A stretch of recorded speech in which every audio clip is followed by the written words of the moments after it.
राजनीति विज्ञान की आज की क्लास में आज हम अमेरिका सीनेट की शक्तियाँ व कार्य के बारे में अध्ययन करेंगे। पिछली क्लास में हमने सीनेट, जिसे उच्च सदन या द्वितीय सदन कहते हैं, इसके बारे में अध्ययन किया था, जिसमें सदस्य की योग्यताएं, सदस्यों का चुनाव,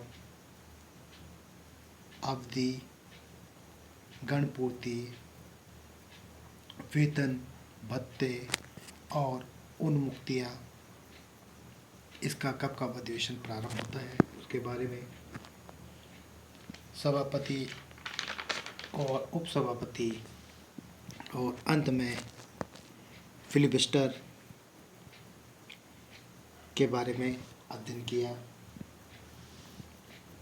आज हम इसकी शक्तियाँ व कार्य के बारे में अध्ययन करेंगे।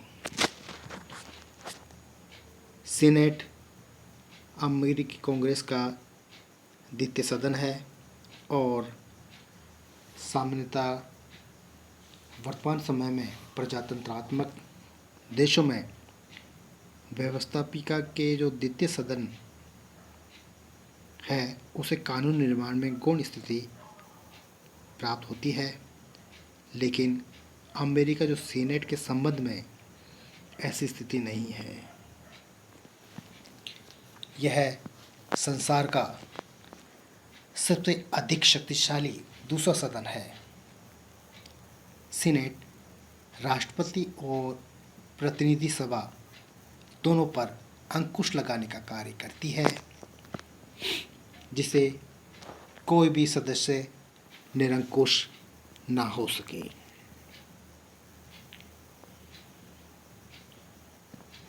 सीनेट के पास जो शक्तियाँ व कार्य हैं उनमें पहला पॉइंट आता है कानून निर्माण के संबंध में शक्तियाँ।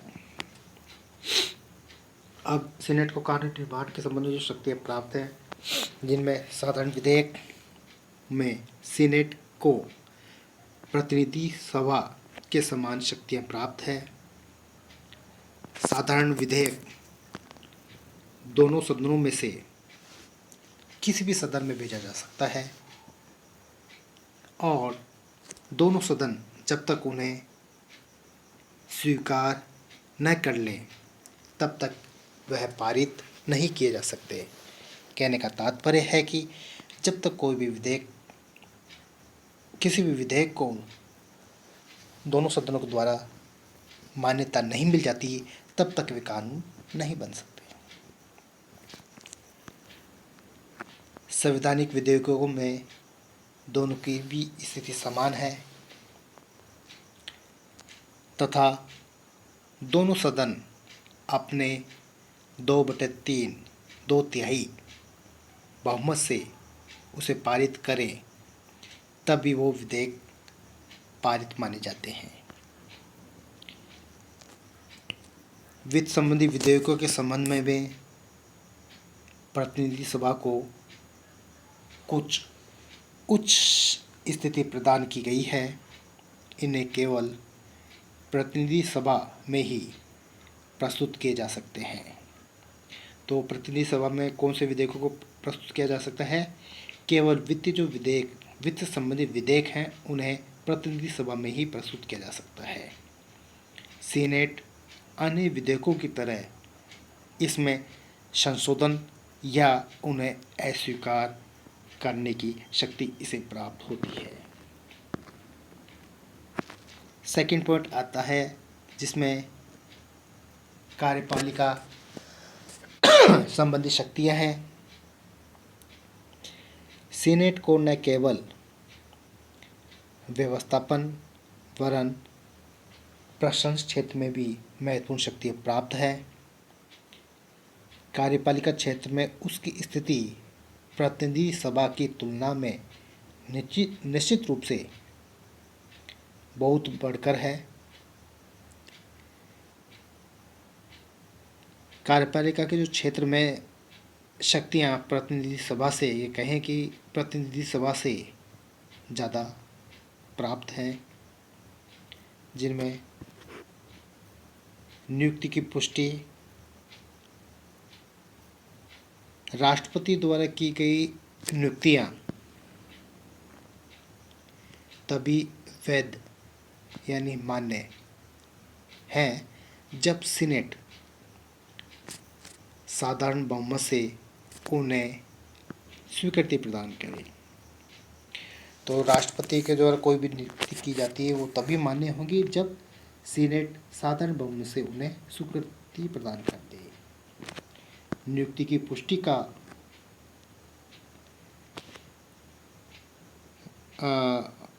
नियुक्ति की जो पुष्टि कर देते हैं, उस कर देने के पश्चात सीनेट उस पर पुनः विचार नहीं कर सकती। कहने का मतलब है कि सीनेट ने साधारण बहुमत से स्वीकृति प्रदान कर दी, नियुक्ति की पुष्टि कर दी, तो उसके पश्चात सीनेट को पुनः विचार का कोई अवसर उसको प्राप्त नहीं होता है। राष्ट्रपति दो प्रकार की यहाँ पर नियुक्तियाँ करता है। पहली, वे नियुक्तियाँ जो पूरे राष्ट्र से संबंधित होती हैं। तो दो प्रकार की शक्तियाँ हैं किसको? राष्ट्रपति को। पहला, वे नियुक्तियाँ जो पूरे राष्ट्र से संबंधित होती हैं, जिनमें राजदूत, मंत्रिमंडल के सदस्य, सर्वोच्च न्यायालय के न्यायाधीश, उच्च सैनिक अधिकारी इत्यादि आते हैं। और दूसरी, किसी राज्य में नियुक्त किए जाने वाले संघीय अधिकारी।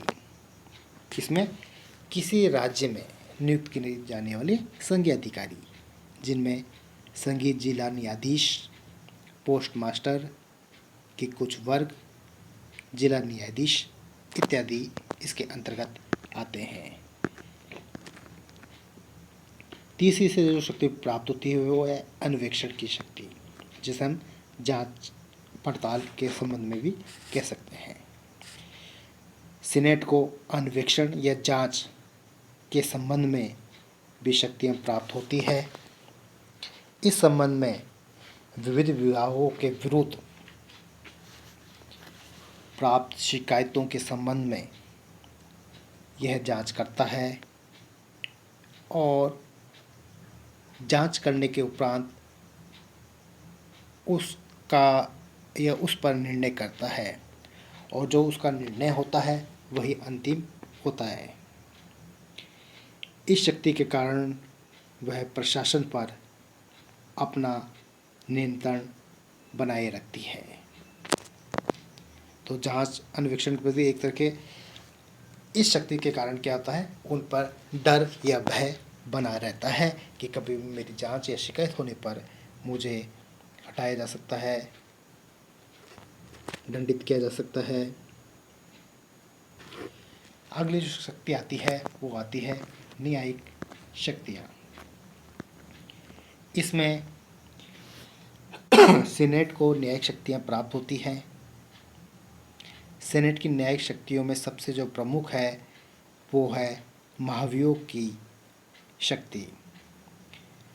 महाभियोग की जो जांच करने का अधिकार होता है वो सीनेट को प्राप्त होता है। महाभियोग की सुनवाई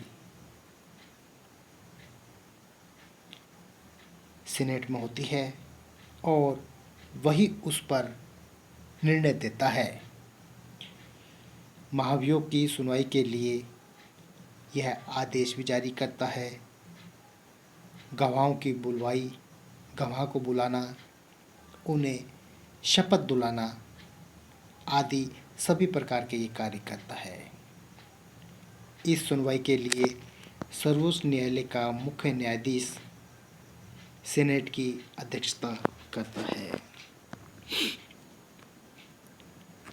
सीनेट की अंतिम शक्तियों में कुछ अन्य शक्तियाँ भी प्राप्त होती हैं।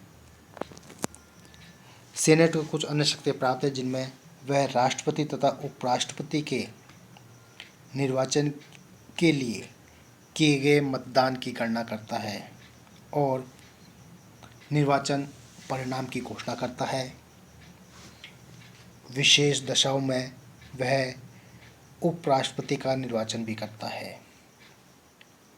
यदि उपराष्ट्रपति के निर्वाचन में किसी भी उम्मीदवार को पूर्ण संख्या में बहुमत प्राप्त ना हो तो सीनेट जो सर्वाधिक मत प्राप्त करने वाला प्रथम दो उम्मीदवार होते हैं उनमें से किसी एक को उपराष्ट्रपति निर्वाचित कर सकता है।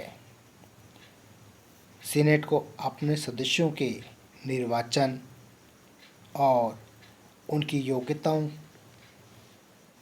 के संबंध में उठाए गए प्रश्नों के निर्णय का भी इसे अधिकार प्राप्त होता है।